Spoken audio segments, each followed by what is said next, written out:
जिंदगी की कीमत। एक बार की बात है, गौतम बुद्ध अपने शिष्यों को जिंदगी से जुड़ी अच्छी बुरी चीजों का ज्ञान दे रहे थे। सभी शिष्य उनकी बातों को बहुत ध्यान से सुन रहे थे। उन सभी में एक शिष्य ऐसा था जिसे प्रश्न पूछने की बहुत आदत थी।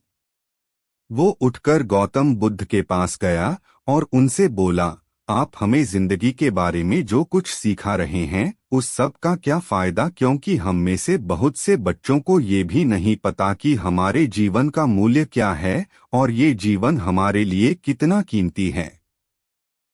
पहले आप हमें ये बताइए कि इस जीवन का मूल्य क्या है। अपने शिष्य की बात सुनकर गौतम बुद्ध अपने कक्ष में गए और एक चमकता हुआ पत्थर का टुकड़ा लेकर आए। वो टुकड़ा उन्होंने अपने शिष्य को दिया और बोले, मैं तुम्हें इस जीवन का मूल्य तब बताऊंगा जब तुम इस पत्थर का सही मूल्य पता लगाकर आओगे। साथ ही ये ध्यान रखना कि तुम्हें ये पत्थर का टुकड़ा किसी को बेचना नहीं है। गौतम बुद्ध की बात मानकर वो शिष्य बाजार की तरफ चला गया। बाजार में सबसे पहले उसकी नजर एक फल बेचने वाले पर पड़ी और उसने वो पत्थर उस फल वाले को दिखाया और बोला, इस पत्थर के बदले आप मुझे कितने फल दे सकते हो।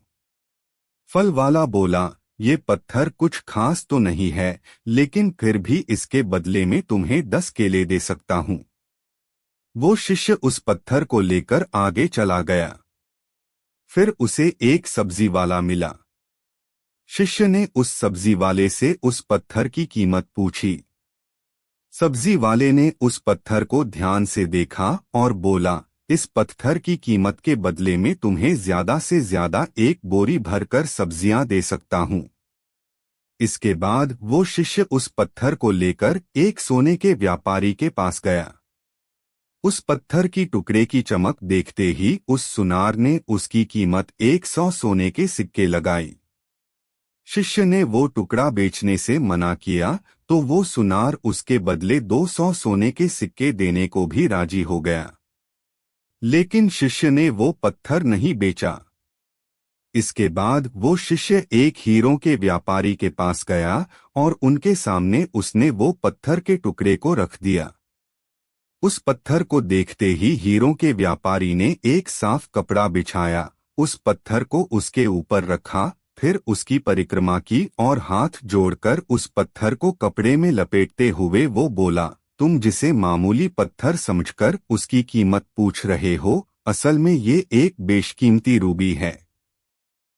ऐसा रूबी हर किसी को नहीं मिलता। मैं अगर अपना सब कुछ बेच भी दूं तो भी इसकी कीमत नहीं चुका सकता। उस व्यापारी की बातें सुनकर वो शिष्य हैरान हो गया। वो दौड़ा दौड़ा सीधा बुद्ध के पास आया और उन्हें उसने जो कुछ भी बाजार में हुआ वो सब बताया। उसकी अचरज भरी बातें सुनकर गौतम बुद्ध बोले, तुम्हारे सवाल का जवाब इस रूबी की कीमत में ही छिपा है। हमारा जीवन भी एक रूबी है, रूबी की तरह ये भी बेशकीमती है, लेकिन हम इस बात को हमेशा नजरअंदाज करते हैं और अपने जीवन का मूल्य नहीं समझते। हम दूसरों को देखकर और उनके जैसा जीवन जीने की कोशिश में अपने जीवन की कीमत को कम कर देते हैं। हम ये सोचते हैं कि हमारी जिंदगी की कीमत वही है जो दूसरे हमें बताते हैं, लेकिन ये बात हमेशा ध्यान रखना कि सामने वाला अपनी हैसियत, बुद्धि और अपनी समझ के हिसाब से तुम्हारी कीमत लगाता है।